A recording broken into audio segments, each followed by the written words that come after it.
The second balancing posture of primary series is Ardha Padmottanasana, and we start to really get into the hips. So it's the first lotus of the practice. So if you're just starting to work with lotus, really ease into this because it's actually a really deep lotus, especially as we forward fold. So I'm going to show you how we get into it, and I'm going to do the left side.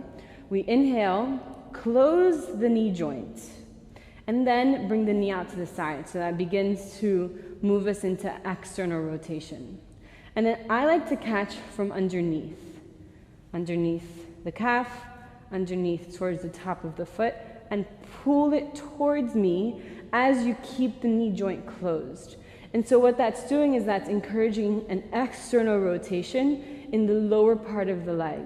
And we're moving the heel as close as possible to the navel. So once we're here, we're pulling the lower part of the leg toward us into external rotation.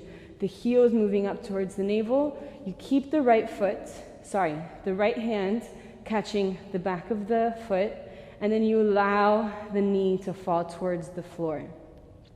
Wherever it naturally goes, if it naturally stops here, let it stop there. Don't force the knee to keep going back and down, because then that'll just put some weird rotation in the knee, and the knee doesn't like to rotate so much, not as much as the hip does, because the knee is a hinge joint. So we're here in the lotus. The second part is the bind. So you reach this left arm out, and I really like to make this like really big and exaggerated to just give the shoulder joint a lot of space. And we move into internal rotation. So we spin the thumb down, bend the elbow, and keep the elbow lifted. It's going to give a lot of space to the shoulder. And then you reach around and catch the foot. And the palm is facing down, because that's what maintains the shoulder moving in that inwards internal spiral. And that all happens on an inhale. So inhale, lotus, make the bind. Exhale, we fold forward and bring the hand to the floor as close as you can towards the right foot. So sometimes when you forward fold, it actually makes the bind a little bit more accessible. So if you didn't get the bind standing, see if you can get it now once you fold it forward. And same thing with the other standing postures. I like to micro bend the knee here. Press down through the four corners of the foot, lift the arch, lift the kneecap. And you're drawing the lower belly, and you have the heel in there, reminding you to draw the lower belly in. And that standing leg needs to be super strong so that you can release along the spine and the neck to press that right hand down into the mat and forward a little bit to draw you closer towards the right leg. And you're here for 5 breaths, 1, 2, 3, 4, 5. Inhale, look up and lengthen, and we're in this Trini moment. Exhale, fully.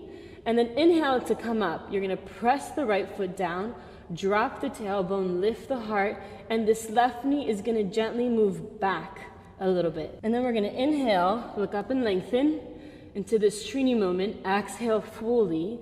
And to come up, we're gonna press through the right foot, drop the tailbone, lift the heart, and this left knee is gonna move back just a little bit. And that's gonna counterbalance the chest moving forward and up. Inhale all the way to the top, keep the bind, and then as you exhale, you release the bind and you come out of it.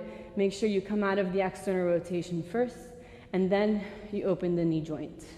Okay, so that's another really difficult posture. We're moving really deep into the hip. This when you forward fold, that takes you even deeper into the lotus.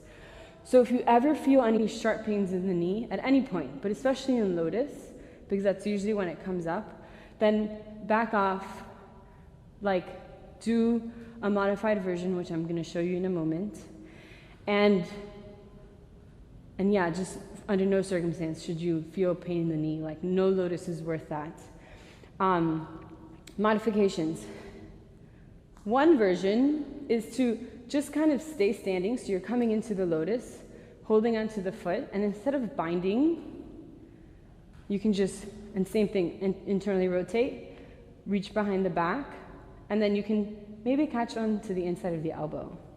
Yeah, and that's just kind of preparing you for the bind. And you can just stay here, you don't have to forward fold.